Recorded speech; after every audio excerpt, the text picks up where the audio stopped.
Hi friends, ಹೇಗಿದ್ದೀರಾ? I hope ನೀವೆಲ್ಲ ಚೆನ್ನಾಗಿದ್ದೀರಾ ಅಂದ್ಕೊಂಡಿದ್ದೀನಿ. ನಾನು ಸಂಪತ್, ನೀವು ನೋಡ್ತಾ ಇರೋದು ಸಂಪತ್ ಮೀಡಿಯಾ ಚಾನಲ್.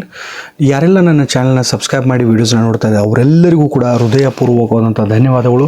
ಪ್ಲೀಸ್ ನೀವು ಹಾಗೆ ನೋಡ್ತಾ ಇದ್ದರೆ ಪ್ಲೀಸ್ ದಯಮಾಡಿ ಸಬ್ಸ್ಕ್ರೈಬ್ ಬಟನ್ನ ಒತ್ತಿ, ಅದೇ ರೀತಿ ಬೆಲ್ ಐಕಾನ್ ಒತ್ತೋದನ್ನು ಮಾತ್ರ ಮರಿಬೇಡಿ. ಇವತ್ತೊಂದು ಇಂಪಾರ್ಟೆಂಟ್ ಆದಂಥ ಮಾಹಿತಿ ನಿಮಗಾಗಿ ತಂದಿದ್ದೀನಿ. ಕರ್ನಾಟಕ ಬಜೆಟ್ನಲ್ಲಿ ಈ ಬಾರಿ ಗೃಹಲಕ್ಷ್ಮಿ ಯೋಜನೆಗೆ ಮಹತ್ವವಾದಂಥ ಘೋಷಣೆ ಕೂಡ ಕೊಟ್ಟಿದ್ದಾರೆ. 2025 ಕರ್ನಾಟಕ ಬಜೆಟ್ನಲ್ಲಿ ಘೋಷಿಸಲಾಗಿದಂತಹ ಪಂಚ ಗ್ಯಾರಂಟಿ ಯೋಜನೆಗಳಿಗೆ ಜೊತೆಗೆ ಮಹಿಳಾ ಸಬಲೀಕರಣಕ್ಕಾಗಿ ಹಲವು ಹೊಸ ಯೋಜನೆಗಳನ್ನು ಸಿದ್ದರಾಮಯ್ಯ ಅವರು ಪ್ರಕಟಿಸಿದ್ದಾರೆ. ಮಹಿಳೆಯರಿಗಾಗಿಯೇ ಅಕ್ಕ ಕ್ಯಾಂಟೀನ್ ಮತ್ತು ಅಕ್ಕ ಕೋಆಪರೇಟಿವ್ ಸೊಸೈಟಿಗಳನ್ನು ಸ್ಥಾಪನೆ ಮಾಡುವ ಮೂಲಕ ಸ್ವಾವಲಂಬಿಯತ್ತ ಹೆಜ್ಜೆಯನ್ನು ಹಾಕಲಾಗಿದೆ ಅಂತಲೇ ಹೇಳ್ಬೋದು. ಈ ಯೋಜನೆ ಮಾತ್ರವಲ್ಲದೆ ರಾಜ್ಯದ ವಿವಿಧೆಡೆ ಕಡೆ 16 ಹೊಸ ಮಹಿಳಾ ಕಾಲೇಜುಗಳ ಸ್ಥಾಪನೆ ತಯಾರಿ ನಡೆಸಿದ್ದಾರೆ. ಮಹಿಳೆಯರಿಗಾಗಿಯೇ ಶಿಕ್ಷಣ ಮತ್ತು ಉದ್ಯೋಗ ಅವಕಾಶಗಳನ್ನು ಹೆಚ್ಚಿಸುವ ಒಂದು ಉದ್ದೇಶ ಈ ಎಲ್ಲ ಹೊಸ ನಿರ್ಣಯವನ್ನು ಕೈಗೊಳ್ಳಲಾಗಿದೆ ಅನ್ನಬಹುದು. ಒಂದು ಯೋಜನೆ ಜೊತೆಗೆ ಈ ಬಾರಿ ಬಜೆಟ್ನಲ್ಲಿ ಪ್ರಮುಖವಾದಂತಹ ಗೃಹಲಕ್ಷ್ಮಿ ಯೋಜನೆಗೆ ಅತಿ ಹೆಚ್ಚು ಹಣವನ್ನು ತೆಗೆದಿಟ್ಟಲಾಗಿದೆ. 2025 ಬಜೆಟ್ನಲ್ಲಿ ಕರ್ನಾಟಕ ಸರ್ಕಾರದಿಂದ ಗೃಹಲಕ್ಷ್ಮಿ ಯೋಜನೆಗೆ 28,608 ಕೋಟಿ ರೂಪಾಯಿ ಅನುದಾನವನ್ನು ತೆಗೆದಿಡಲಾಗಿದೆ. ಇದರ ಜೊತೆಗೆ ಗೃಹ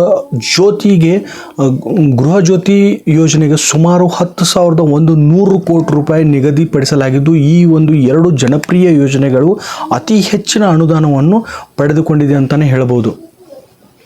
ಫ್ರೆಂಡ್ಸ್, ರಾಜ್ಯದ ಎಲ್ಲ ತಾಲೂಕು ಪಂಚಾಯತ್ ಹಾಗೂ ಜಿಲ್ಲಾ ಪಂಚಾಯತ್ ಕಚೇರಿಗಳಲ್ಲಿ ಅಕ್ಕ ಕ್ಯಾಂಟೀನ್ ತೆಗೆಯುವ ಒಂದು ಯೋಜನೆಗಳನ್ನು ಈ ಒಂದು ಬಜೆಟ್ನಲ್ಲಿ ಘೋಷಿಸಲಾಗಿದೆ. ಗೃಹಲಕ್ಷ್ಮಿ ಯೋಜನೆಗೆ ಫ್ರೆಂಡ್ಸ್, ಇಂಪಾರ್ಟೆಂಟ್ ಆದಂಥ ಒಂದು ಟಾಪಿಕ್ ಬರ್ತೀನಿ. ಮತ್ತು ಗೃಹಲಕ್ಷ್ಮಿ ಯೋಜನೆಗೆ ಬಾಕಿ ಇರತಕ್ಕಂಥ ಹಣ ಯಾವಾಗ ಅಂತ ಕೇಳಿದಾಗ, ಗೃಹಲಕ್ಷ್ಮಿ ಯೋಜನೆ ಒಂದು ಮಹಿಳಾ ಮತ್ತು ಮಕ್ಕಳ ಅಭಿವೃದ್ಧಿ ಇಲಾಖೆ ಸಚಿವರಾದಂಥ ಲಕ್ಷ್ಮೀ ಹೆಬ್ಬಾಳ್ಕರ್ ಮೇಡಮ್ ಅವರು ಈ ಯೋಜನೆಗೆ ಸಂಬಂಧಿಸಲ್ಪಟ್ಟಂತೆ ಎಲ್ಲ ಘೋಷಣೆಗಳನ್ನು ಸರಿಯಾಗಿ ನಾವು ಮಾಡಿದ್ದೇವೆ. ಬಜೆಟ್ನಲ್ಲೂ ಕೂಡ ಅದಕ್ಕೆ ಒಂದು ಅಮೌಂಟನ್ನು ತೆಗೆದುಕೊಂಡಾಗಿದೆ. ಸಾಕಷ್ಟು ತಿಂಗಳಿನಿಂದ ಬಾಕಿ ಇರತಕ್ಕಂಥ ಒಂದು ಗೃಹಲಕ್ಷ್ಮಿ ಹಣವನ್ನು ಶೀಘ್ರವಾಗಿ ಫಲಾನುಭವಿಗಳಿಗೆ ಖಾತೆಗೆ ಜಮಾ ಮಾಡಲಾಗುವುದೆಂದು ಕೂಡ ತಿಳಿಸಿದ್ದಾರೆ. ಯಾವುದೇ ಯೋಜನೆ ಬಗ್ಗೆ ಯಾವುದೇ ಅನಗತ್ಯ ಗೊಂದಲ ಬೇಡ. ಸರ್ಕಾರವು 5 ವರ್ಷಗಳವರೆಗೆ ನಿರಂತರವಾಗಿ ಈ ಯೋಜನೆಯನ್ನು ಅನುಷ್ಠಾನಕ್ಕೆ ತರಲಿದ್ದು ಎಂದು ಸಚಿವ ಲಕ್ಷ್ಮೀ ಹೆಬ್ಬಾಳ್ಕರ್ ಮೇಡಮ್ ಅವರು ಫಲಾನುಭವಿಗಳಿಗೆ ಭರವಸೆಯನ್ನು ನೀಡಿದ್ದಾರೆ. ಹಣ ತಲುಪುವಲ್ಲಿ ಉಂಟಾದ ತಾಂತ್ರಿಕ ತೊಂದರೆಗಳನ್ನು ಈಗ ಸರಿಪಡಿಸಿದ್ದು ಯೋಜನೆಗಳು ಮುಂದುವರಿಯುತ್ತವೆ ಅಂತ ಭರವಸೆ ಕೂಡ ಅವರು ತಿಳಿಸಿದ್ದಾರೆ. ಈ ಯೋಜನೆ ಜೊತೆಗೆ ಬಜೆಟ್ನಲ್ಲಿ ಗೃಹಲಕ್ಷ್ಮಿ ಯೋಜನೆಗೆ 28,608 ಕೋಟಿ ರೂಪಾಯಿ ಅನುದಾನವನ್ನು ತೆಗೆದಿಟ್ಟಿದ್ದಾರೆ ಅಂತ ನಾನು ಏನು ಹೇಳಿದ್ದೀನಿ. ಅದರ ಜೊತೆಗೆ ಗೃಹ ಜ್ಯೋತಿ ಯೋಜನೆ ಕೂಡ ಹೆಚ್ಚು ಅನುದಾನವನ್ನು ನೀಡಿದ್ದು, ರಾಜ್ಯದ ಜನತೆಗೆ ಅನುಕೂಲವಾಗುವಂತಹ ಯೋಜನೆಗಳನ್ನು ಅನುಷ್ಠಾನಗೊಳಿಸುವುದು ಎಂದು ಈ ಬಾರಿ ಬಜೆಟ್ನಲ್ಲಿ ಭರವಸೆಯನ್ನು ಕೂಡ ಅವರು ನೀಡಿದ್ದಾರೆ.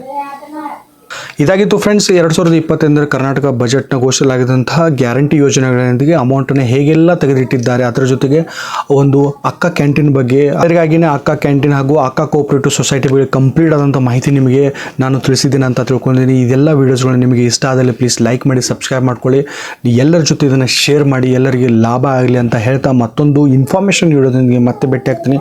ಅಲ್ಲಿವರೆಗೂ ಪ್ಲೀಸ್ ಸಬ್ಸ್ಕ್ರೈಬ್ ಮಾಡಿ ಸಂಪತ್ ಮೀಡಿಯಾ ಚಾನಲ್ನ. ಇನ್ಫಾರ್ಮೇಷನ್ ನೀಡೋದೊಂದಿಗೆ ಮತ್ತೆ ಭೇಟಿ ಆಗ್ತೀನಿ. ಅಲ್ಲಿವರೆಗೂ ಕೂಡ ನಮಸ್ತೆ.